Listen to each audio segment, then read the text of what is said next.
When I first arrived at Hobart College 3.5 years ago, there were just a small group of students who'd come from Sudanese background, I think mainly, and they were feeling very isolated and really separate, I suppose, from the rest of the students. I worked with some of the young people and they had incredible stories and they were willing to share their stories because they hadn't really done that before. The students in their classes and teachers didn't know who they were or where they'd come from or anything about their background. And I think that that's a common problem because people are perhaps a little bit nervous about asking about their backgrounds. I was born in Iran, but originally I'm from Afghanistan. And my parents had to move to Iran because in Afghanistan was war and very dangerous to live. And my father and my mother had to move to Iran. I was born in Ethiopia, and I didn't get to grow up in Ethiopia. I left when I was 3 years old because we had to flee. There was a war in Ethiopia, and I end up in a camp. It's called Kakuma. It's a huge refugee camp. I came to Australia because I didn't have my mom and dad, and also because I wouldn't have had somebody to pay my school fees and all those sort of things. We walked from Sudan all the way to Uganda, and then we settled in refugee camp. And yeah, it's a bit weird there, but yeah, we managed it. Stayed there for like 10 years.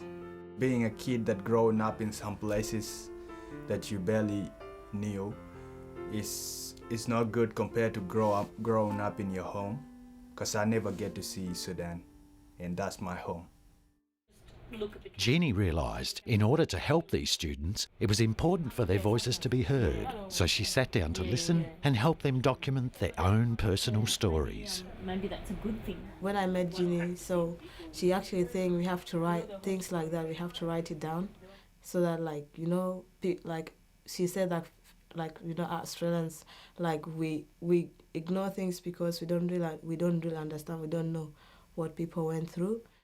It soon became apparent that telling these stories could be extremely beneficial to the whole school community. So with Jeannie's help, the students set about refining their stories into a presentation called Living in Between. So we used the Living in Between presentation, which is just a 15-minute presentation where students use chairs to represent different parts of their life. My name is Nene, born in Sudan. When I was 3 months, war came to my town. My dad was killed by the soldiers. My mom took me and 3 of her kids and escaped. Living in between means questions. I still don't feel Australian, but am I Afghani or from Iran? When will I be Australian? When can I call this my home? Settling in was a bit strange. Everything was different. I missed my friends, and I didn't know how the system worked.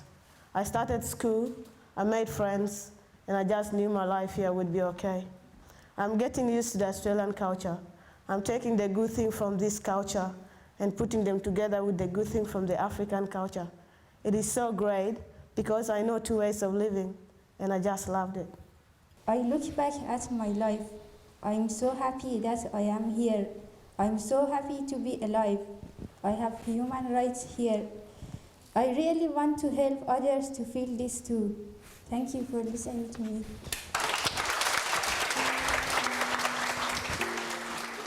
They were really amazed, you know. They never know what other people go through. You know, they just live in a normal life here while other people, you know, getting through, you know, suffering situations. When I talk to them, I feel that they understood me, and because they need someone to teach them and they didn't know before, and it's a good way to teach them about Muslims and other countries. I feel proud and confident afterwards because it's just like they know where I am from, and next time they won't ignore me if they see me somewhere in the street. Following the presentation, the students are split into smaller, more intimate groups, along with their own group leader. These groups will remain together and work individually for the full 3 sessions. Students are then set a homework task to put their thoughts and reactions down on paper in preparation for the next session. We've had all sorts of things from a rap song, poetry, stories. We've had some very, very beautiful stories where students have actually put themselves as the person in the story. So they've really imagined what it's like to be in that situation and to be a refugee and have to live in a refugee camp and wait to come to a safe country. The inspiring activities of the Hobart College Students Against Racism has not only impacted on many students and people in the Tasmanian community, but is continuing to educate the wider community in order to build a fairer world for future generations.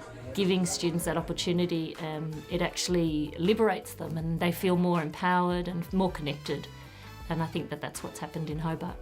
If one student understood, that's a big issue.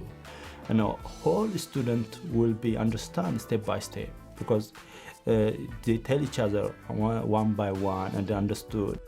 Being involved in a group has been a major impact for me. I overcome things that I never thought that I could overcome. We just welcome anybody in the group if you would love to join it, because we got some Australians who they love doing it. I suppose I'd just like to say that this group has made me think of more my future and what I can do to help people like this and how it could have a positive outcome. Even if I change one person's perspective on things, then that would be worthwhile.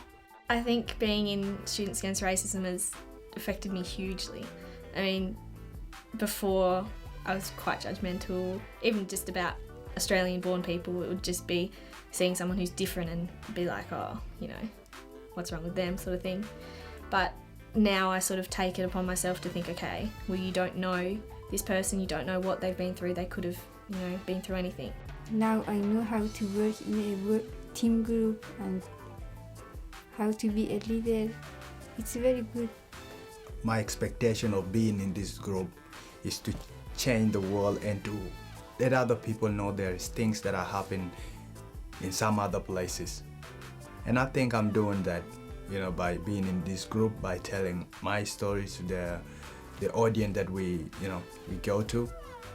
Yeah, it's really a beautiful thing. I believe I'm beautiful. Send me an angel above the sky. I believe I'm beautiful. Send me an angel above the sky.